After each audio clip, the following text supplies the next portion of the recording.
أعوذ بالله من الشيطان الرجيم.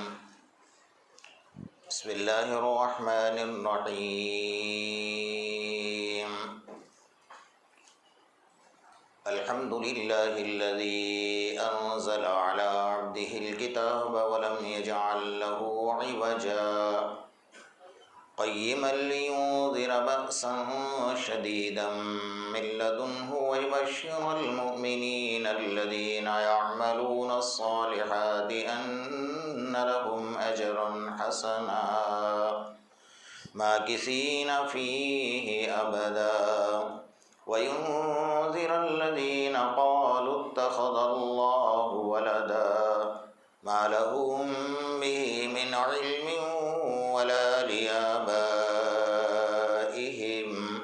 كبرت كلمة تخرج من أفواههم إن يقولون إلا كذبا فلعلك باخع نفسك على آثارهم إن لم يؤمنوا بهذا الحديث أسفا. صدق الله المولانا العظيم.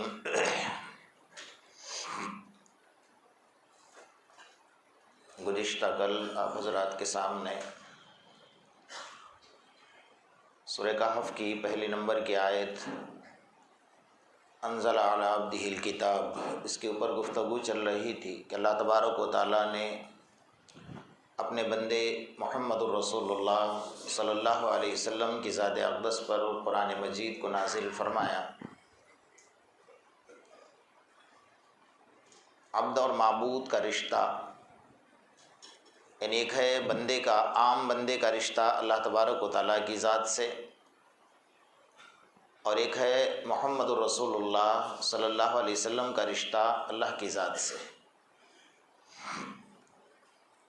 اللہ کے رسول صلی اللہ علیہ وسلم ایک سیکنڈ، ایک لمحہ بھی اللہ کی یاد سے غافل نہیں رہا کرتے تھے، اور اللہ تبارک و تعالیٰ کی بھی خصوصی توجہ آپ کی ذات اقدس پر تھی.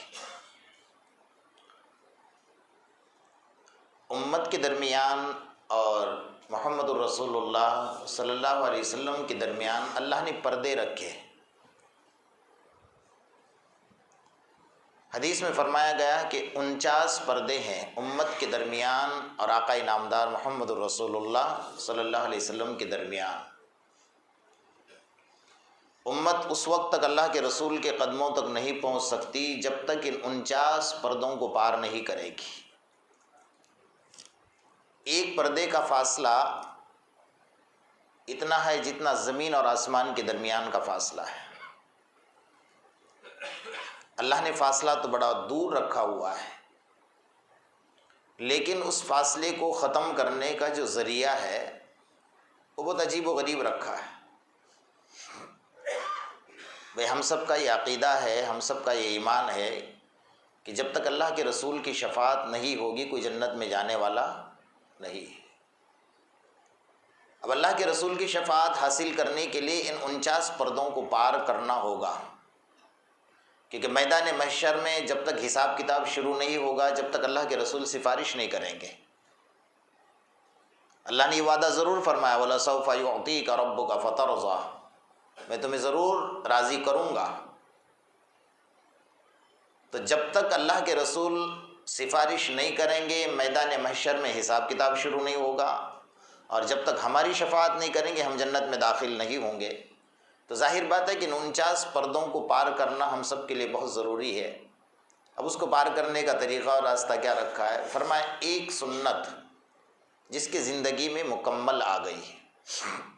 مثال کے طور پر ہم سو رہے ہیں بستر کے اوپر، آپ نے وضو کیا اور سنت طریقے پر آپ اپنا سیدھا ہاتھ اپنے سر کے نیچے رکھ کر جو سنت طریقہ بتایا گیا سونے کا، اس طریقے پر سو گئے اور اللہ کا ذکر کرتے کرتے سو گئے. تو دنیا کی فضیلت یہ بتائی کہ تو ذکر کرتا کرتا سو گیا، اب جب بھی تیری آنکھ کھلے گی جو مانگے گا اللہ پاک عطا فرمائیں گے. یہ تو دنیا کی خوشی عطا فرمائے. آخرت کی خوشی ہے کہ اگر اس وقت میں روح نکالنے والا فرشتہ آ گیا اور روح نکال کر لے کر چلا گیا تو اللہ جاننے کے باوجود پوچھیں گے کہ میرا بندہ کیا کر رہا تھا؟ تو فرشتہ کہ اللہ تو سویا ہوا تھا. لیکن اتنا ضرور دیکھا ہے کہ تیرے حبیب محمد الرسول اللہ صلی اللہ علیہ وسلم نے جو سنت طریقہ بتایا تھا سونے کا، اس طریقے پر سویا ہوا تھا۔ تو اللہ فرمائیں کہ میرے حبیب کے طریقے پر سویا تھا۔ فرمایا جی، فرمایا جس کے زندگی میں آخری وقت میں روح نکالتے وقت میں میرے حبیب کی سنت ہوگی، مجھے حیا آتی ہے اس کو جہنم میں جلا دو، اس کے مغفرت کا فیصلہ کر دیتا۔ لیکن یہ جو سنت ہے، اب اس سنت پر آپ کی استقامت ہو گئی، مواظبت ہو گئی کہ آپ ہمیشہ اس سنت پر عمل کرنے والے بن گئے، وہ سنت مکمل آپ کی زندگی میں آ گئی۔ فرمایا ایک پردہ ہٹ گیا۔ کتنا آسان ہے، مشکل تو نہیں ہے نا، آسمان پر کودنا تو نہیں ہے، کہ اچھلنا تو نہیں، کہ سفر تو کرنا نہیں ہے جی۔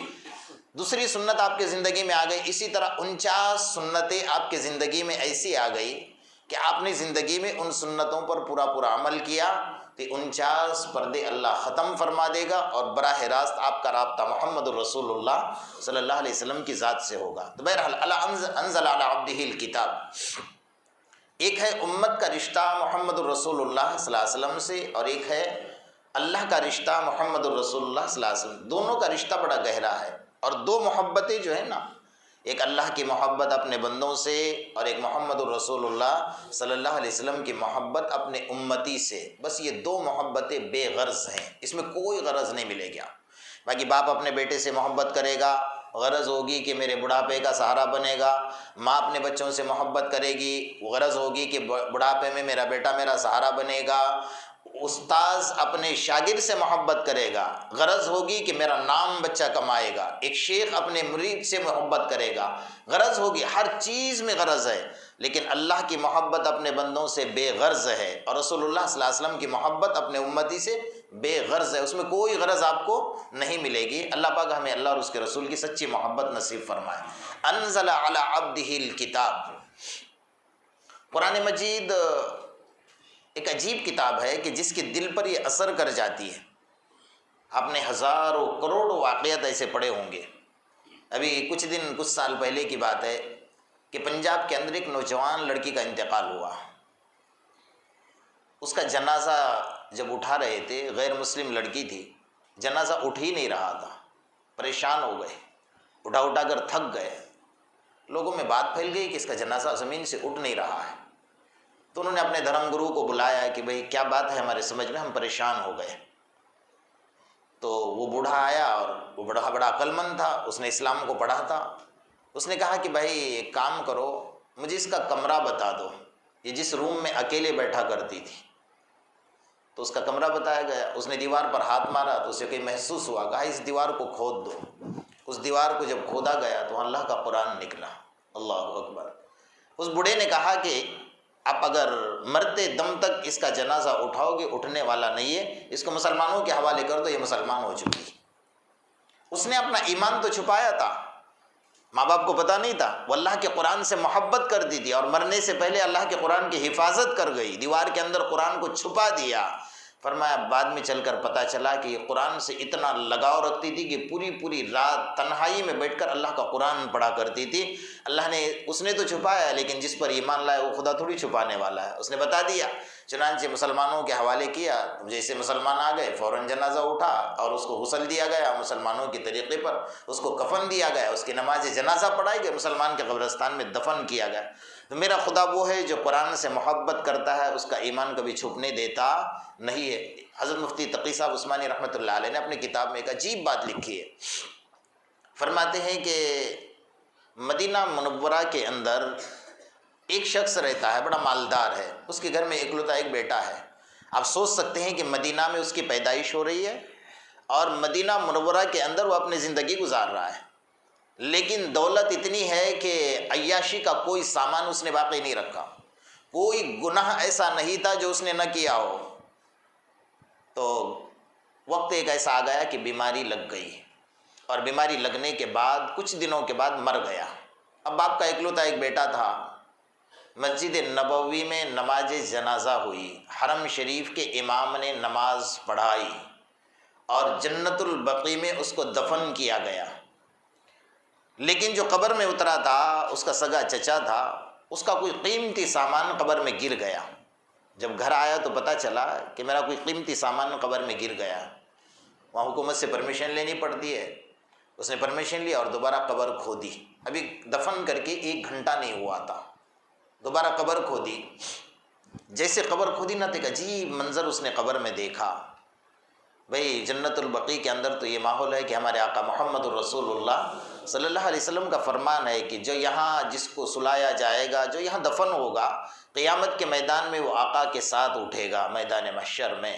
اتنی بڑی فضیلت اس کی. 10,000 صحابہ کرام جہاں سوئے ہوئے، حضرت امام مالک جہاں پر سوئے ہوئے، حضرت شیخ زکریہ رحمۃ اللہ علیہ حضرت امام مالک کے بالکل بازو میں لیٹے ہوئے ہیں، اور خلفاء میں سے حضرت عثمان غنی رضی اللہ تعالیٰ عنہ آرام فرما رہے، حضرت فاطمہ آرام فرما رہی ہے. تو میرے دوستو اتنی بڑی فضیلت ہے. اور وہاں یہ قبر کا حال ہے کہ جب اس کو قبر میں سلایا گیا، جب قبر کھودی گئی تو 1 گھنٹے کے اندر اس کا چچا دیکھ کر چیخ نکالی کہ اللہ میرا بھتیجا کہاں گیا؟ کہ یہاں پر تو نوجوان خوبصورت لڑکی سوئی ہوئی ہے، میرے ہاتھوں سے دفن کیا ہے، ابھی 1 گھنٹے کا وقت نہیں گزرا، خوبصورت اور حسین اور جمیل لڑکی کہاں سے آ گئی؟ بہرحال فوٹو چھپ گئے، اخباروں میں شائع ہو گئے.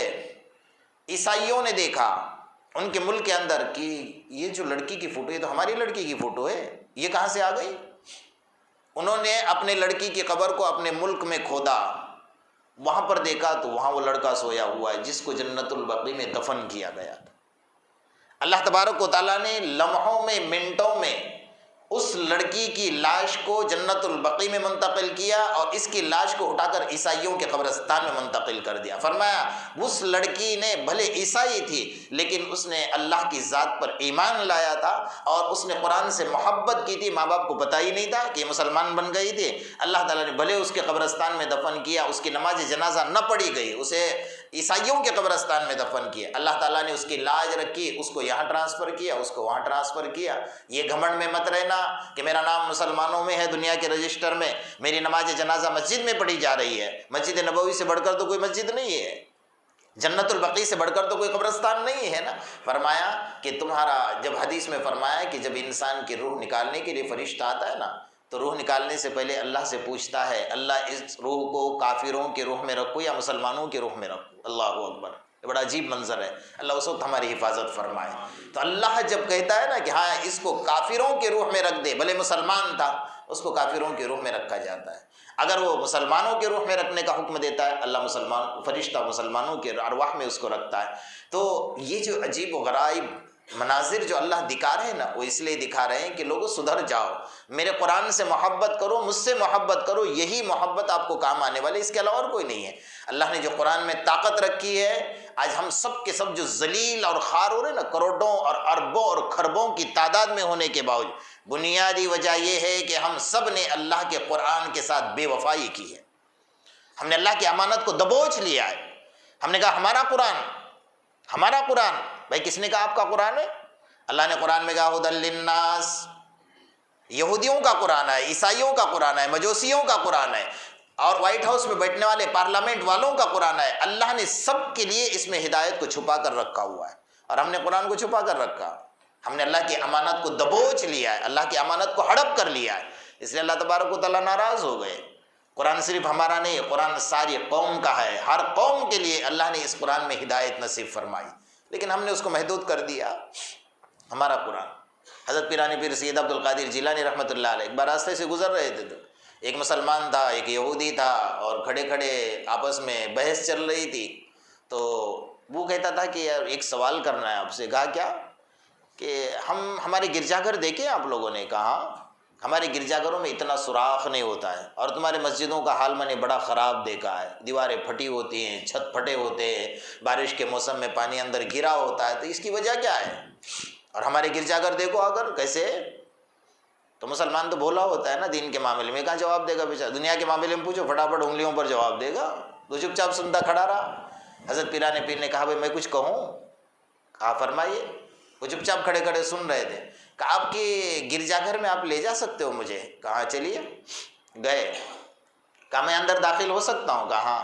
کہا کچھ بھی ہو جائے تو خاموش کھڑے رہنا. اندر داخل ہوئے، اور داخل ہونے کے بعد کیا کیا آپ نے؟ کچھ بھی نہیں.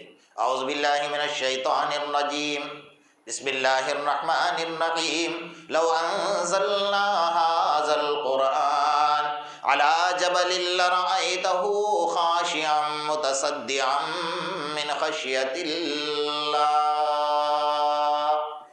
لفظ اللہ پر پہنچ، من خشیت اللہ، جیسے اس لفظ پر پہنچے نا تو سارے گرجا گھر میں زلزلہ آ گیا، دھڑام سے دیواریں گرنے لگ گئی۔ اسی دن سے اس کا نام پڑا گرجا، آگے کا جملہ کیا ہے؟ گھر، گرجا گھر، اسی دن سے اس کا نام پڑ گیا۔ میرے اللہ کے قرآن میں یہ طاقت ہے کہ میرے اللہ کے قرآن کا بوجھ جب پہاڑ برداشت نہیں کر سکتے تو تیرا گرجا گھر کہاں سے برداشت کرے گا؟ زبان تو وہی ہے۔ حضرت پیران پیر جو قرآن کی تلاوت کر رہے ہیں تو ان کے قرآن کے پڑھنے میں وہ طاقت تھی، وہ ایمان تھا۔ آج تو ہم رسمی طور پہ قرآن پڑھ رہے ہیں، میرے شو روم کا افتتاح ہے، قرآن خوانی کی دعوت ہے، میرے گھر کا افتتاح ہے، قرآن خوانی کی دعوت ہے، میرے گھر میں آدمی مرا پڑا ہے، اس کے قرآن خوانی کی دعوت۔ بھائی پڑھو، کوئی منع نہیں کرتا ہے، لیکن رسم مت بناؤ۔ قرآن اس کے لیے نہیں آتا کہ تیرے شو روم کی افتتاح کی جائے، تیرے بنگلے کی افتتاح کی جائے اور تیرے مردے پر پڑھا جائے۔ مردے پر پڑھو، روزانہ ایک قرآن پڑھو، آپ کو کوئی منع نہیں کرتا ہے، لیکن رواج نہ بناؤ۔ اسلام نے رواج بنانے کے لیے منع فرمایا ہے، تو قرآن میں اللہ نے وہ طاقت عطا فرمائی، ہم سمجھ نہیں سکتے ہیں اللہ کے قرآن میں کیا طاقت ہے۔ حضرت عمر کے بارے میں آپ نے سنا ہے کہ نعوذ باللہ من ذالک مکہ میں اعلان ہو رہا ہے کہ جو محمد کا سر لے کر آئے گا اس کو 100 اونٹ انعام میں دیے جائیں گے۔ ادھر آقا انعامدار محمد الرسول اللہ صلی اللہ علیہ وسلم تہجد میں دعا فرما رہے ہیں۔ حضرت عائشہ فرماتی میں نے اللہ کے رسول کو اتنا گڑ گڑاتے کبھی نہیں دیکھا۔ اللہم ایید الاسلام بعمر ابن الخطاب او عمر ابن ہشام، اللہ تو اسلام کو تقویت اور قوت عطا فرما یا تو عمر بن خطاب سے یا عمر ابن ہشام یعنی ابو جہل سے، دونوں کا نام لے کر مانگا۔ اللہ نے کس کو دیا؟ عمر کو دیا، اللہ نے عمر کو دیا۔ ادھر دعا ہوئی اور ادھر سازشیں شروع ہو گئی۔ ادھر پتہ چلا اللہ کے رسول صلی اللہ علیہ وسلم جہاں بیٹھے ہوئے تھے کہ بھائی عمر آ رہا ہے، ننگی تلوار لے کر آ رہا ہے۔ درمیان میں ایک صحابی مل گئے، عمر کہاں جا رہے ہو؟ کہا آج اسلام کا خاتمہ کرنے جا رہا ہوں۔ اور مکہ والوں کو یقین تھا کہ عمر یہ کام کر کے آئے گئے، عمر بہادر ہے۔ کہا ذرا گھر کی تو خبر لو، بعد میں محمد تک پہنچنا، آپ کی بہن تو مسلمان بن چکی ہے۔ لال آگ بگولا ہو گئے اور بالکل زرد ہو گئے۔ کہا میری بہن، میرے گھر میں اسلام آ گیا، محمد کا دین آ گیا۔ ٹھیک ہے، گھر پہنچے تو دروازے پر کان لگا کر سنا تو اندر سے قرآن کی آواز آ رہی تھی، طٰہٰ مَا أَنزَلْنَا عَلَيْكَ الْقُرْآنَ لِتَشْقَىٰ إِلَّا تَذْكِرَةً لِمَن يَخْشَىٰ تَنزِيلًا مِّمَّنْ خَلَقَ الْأَرْضَ وَالْعُلَىٰ۔ فرمایا جب قرآن کی آواز عمر کے کان میں پڑی ہے نا، دروازہ کھٹکھٹایا، بہن نے قرآن چھپا کر رکھا۔ بہنوں کو اتنا مارا ہے عمر نے، لیکن پہلے تو بہن کا حال یہ تھا کہ کبھی عمر کے آنکھ سے آنکھ ملا کر بات نہیں کرتی تھی، اور آج تو ڈٹ کر بات کر رہی ہے۔ کہا عمر مار کر تھک گیا؟ کہ یاد رکھ اور کان کھول کر سن لے، جس چھاتی کا دودھ تو نہیں پی رکھا اس چھاتی کا دودھ میں نے بھی پیا ہوا ہے۔ تو مار مار کر تھک جائے گا، اس لیے کہ تو کفر کی حالت میں مار رہا ہے اور میں ایمان کی حالت میں مار کھا رہی ہوں۔ لیکن تو یہ سوچے گا کہ میں کلمے سے بے وفائی کروں گی؟ ہرگز نہیں۔ فرمایا لا وہ قرآن لا، جو قرآن پڑھ رہی تھی وہ لا، کہا نہیں دے سکتی۔ قرآن کی حفاظت انہوں نے کی ہے، ان کو حق تھا یہ کہنے کا کہ ہم قرآن کے وارثدار ہیں، ہم محمد کے غلام ہیں، ہمیں کوئی حق نہیں ہے کہنے کا، اس لیے کہ قرآن کو ہم نے بیچا ہے، قرآن کی بے حرمتی ہم نے کی ہے۔ مار مار کر عمر تھک گیا، سانسیں بھرتا ہو گیا، تو عمر کہتا ہے قرآن دے، کہا نہیں دوں گی۔ کہا کیا کرنا پڑے گا؟ کہا غسل کر، ناپاک ہے تو، گندا ہے، تیرے دل میں کفر کی گندگی بھری ہوئی ہے۔ عمر دنگ رہ گیا کہ یہ بہن میرے سامنے کبھی آنکھ اٹھا کر بات نہ کرنے والی، کس کی طاقت اس کے پیچھے کام کر رہی ہے؟ پورے بدن پر زخم ہو گئے اور خون میں لت پت ہو گئی ہے، اور اس کے بعد بھی اتنے ہمت کے ساتھ مجھے جواب دے رہی ہے، تو کیا کرنا پڑے گا؟ غسل کر چل۔ اب غسل کرنے عمر بیٹھ گیا۔ اب یہاں سے معاملہ شروع ہو گیا عمر کے نرم انداز کا، کیونکہ ادھر آقا کی دعا لگ چکی تھی جو اللہ کے رسول نے تہجد میں مانگی تھی، تو پانی ڈال رہی ہے، بھائی کو غسل کروا رہی ہے، اور اللہ سے روتے روتے آنکھوں سے ٹپ ٹپ آنسو ٹپک رہے ہیں، اور کہہ رہے ہیں کہ اللہ اگر میرا بھائی جہنم میں چلا گیا میں تجھے منہ دکھانے کے لائق نہ رہوں گی۔ اللہ اگر میرا بھائی محمد کے پاس اس حالت میں چلا گیا، میرے آقا کے پاس، اور کچھ خدا نہ خواستہ کوئی ایسی غلطی کر بیٹھا، میں تو تجھے منہ دکھانے کے لائق نہ رہوں۔ اللہ پانی ڈالنا میرا کام ہے، عمر کے دل سے کفر کی گندگی کو نکالنا تیرا کام ہے۔ یہ دعائیں کر رہی تھی، پانی ڈالتی جائے، اللہ پانی ڈالنا میرا کام ہے، عمر کے دل سے کفر نکال کر ایمان کی محبت کو ڈالنا تیرا کام ہے، دعائیں کرتی جا رہی ہے، پانی ڈالتی جا رہی ہے۔ جیسا عمر غسل کر کے نکلا، اللہ کے قرآن کو ہاتھ لگاتا ہے تو بدن کانپ رہا تھا عمر کا، اتنا ہمت والا کیوں کانپتا ہوگا بھائی؟ میرے اللہ کے قرآن نے اثر کر دیا ہے، میرے اللہ کے قرآن کی طاقت نے دل کو نرم کر دیا ہے۔ گئے اللہ کے رسول صلی اللہ علیہ وسلم کے قریب پہنچے، صحابہ نے دیکھا کہ اللہ کے رسول عمر آ رہا ہے، ننگی تلوار لے کر آ رہا ہے۔ اللہ کے رسول نے بھی کبھی آج تک ایسا جواب نہیں دیا تھا، کیونکہ آپ کو یقین تھا کہ میں نے رات میں اللہ سے مانگا ہے اس کو، تو میری دعا ضائع نہیں کرے گا میرا اللہ، اور بڑا گڑ گڑا کر مانگا تھا۔ حضرت عائشہ فرماتی میں نے کبھی اتنا گڑ گڑاتے اللہ کے رسول کو نہیں دیکھا تھا۔ اللہ کے رسول نے گڑ گڑا کر عمر کو مانگا ہے۔ تو جب وہاں پہنچے تو اللہ کے رسول نے کہا گھبرانے کی ضرورت نہیں، عمر کو آنے دو، اگر وہ صحیح انداز میں آتا ہے تو بہت اچھی بات ہے، ورنہ آج عمر بھی دیکھ لے گا کہ عمر کی تلوار ہوگی، محمد کا ہاتھ ہوگا، اور عمر کی گردن ہوگی۔ آج عمر کی تلوار سے محمد عمر کی گردن کو جدا کر کے رہے گا اگر وہ غلط ارادے سے آتا ہے۔ تو صحابہ اور ڈر گئے کہ اللہ اب کیا ہوگا، اللہ کے رسول بھی ڈٹ گئے بالکل۔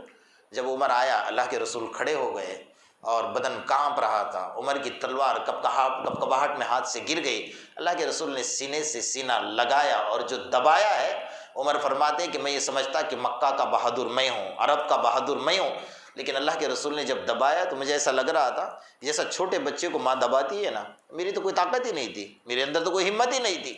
کہاں سے ہمت رہے گی جب کہ میرے آقا کو اللہ نے 4000 مردوں کی طاقت عطا فرمائی، کہاں سے تیرے اندر ہمت ہوگی؟ میرے دوستو، یہ قرآن کی طاقت ہے، ہم نہیں سمجھ پائیں گے اللہ کے قرآن میں کتنی بڑی طاقت اللہ تبارک و تعالیٰ نے۔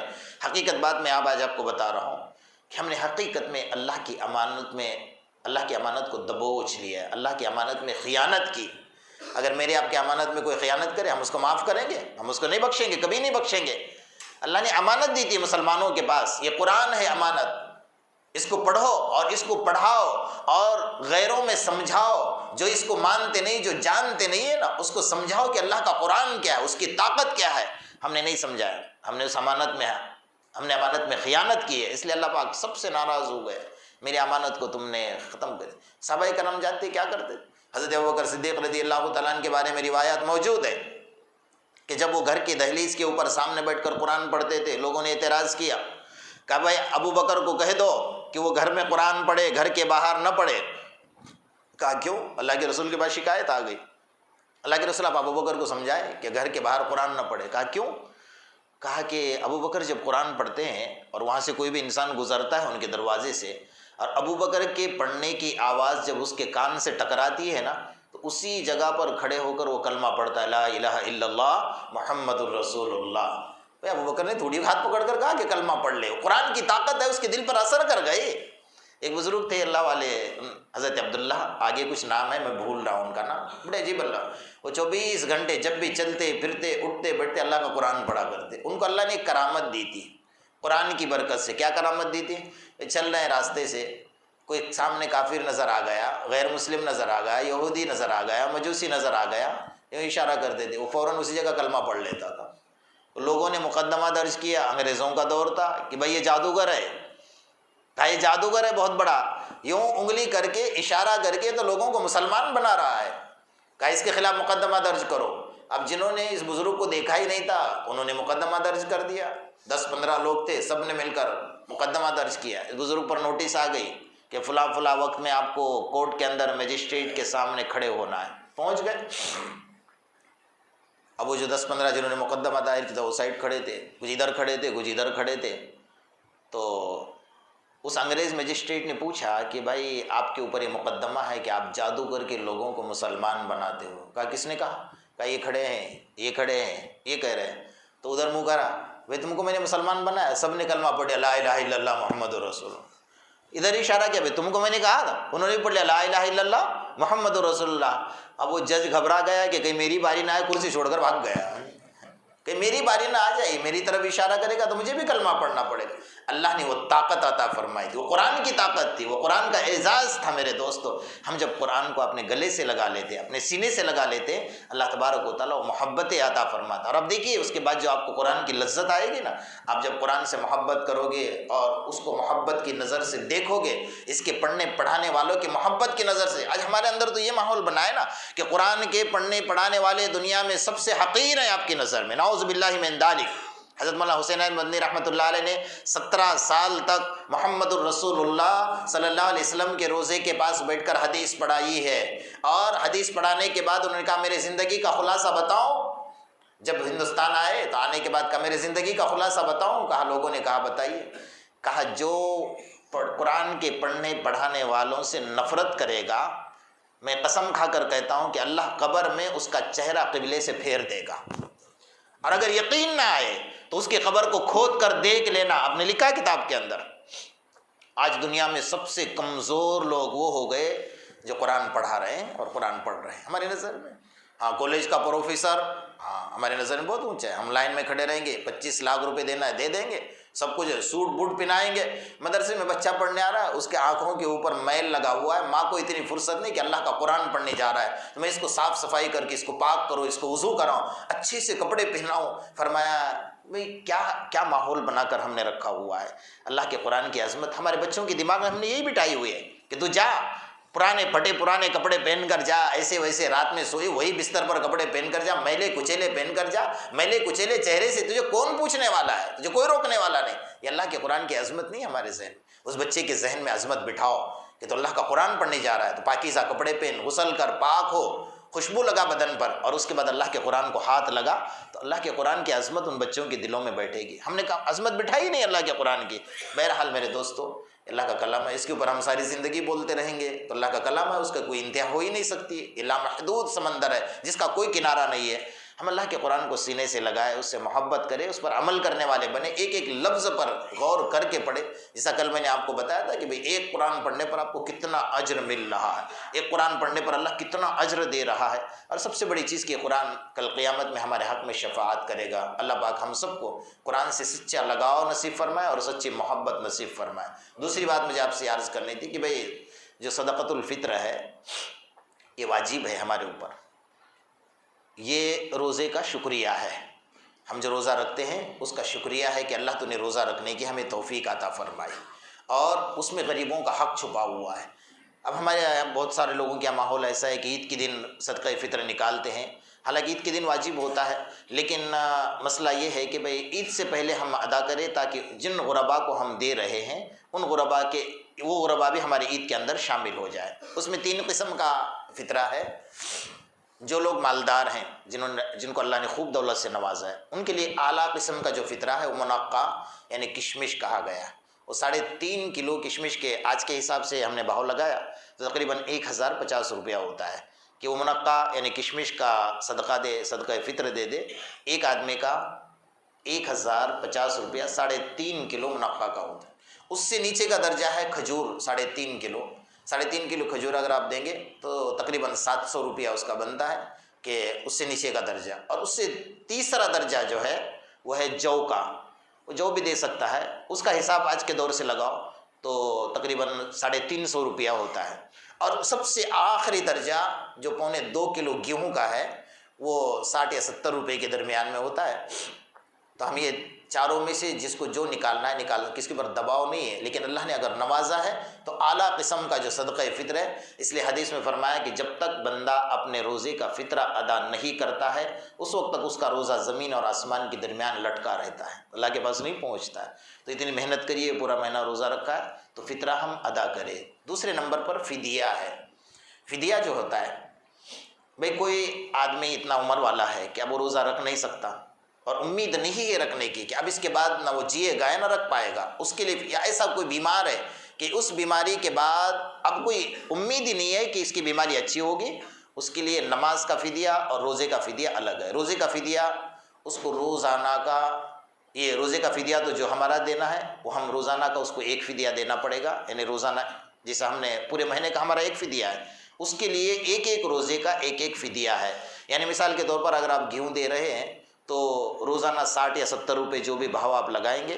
اچھا، اس میں ایک مسئلہ یہ بھی سن لیجئے، کوئی اگر آٹا کھاتا ہے، تیار آٹا منگا کر کھاتا ہے بازار سے، تو اس کی قیمت الگ ہوگی، آٹے کی قیمت زیادہ ہوتی ہے، تو 2.25 کلو گیہوں کے اعتبار سے وہ آٹے کی قیمت لگائی جائے گی اور اس کے اعتبار سے اس کو فطرہ نکالنا ہوگا۔ بہرحال فدیہ جو ہے وہ ایک روزے کا ایک فدیہ دینا ہوگا جس نے روزہ نہیں رکھا ہے، اور جو قضا نہیں کر سکتا ان کے لیے مسئلہ ہے۔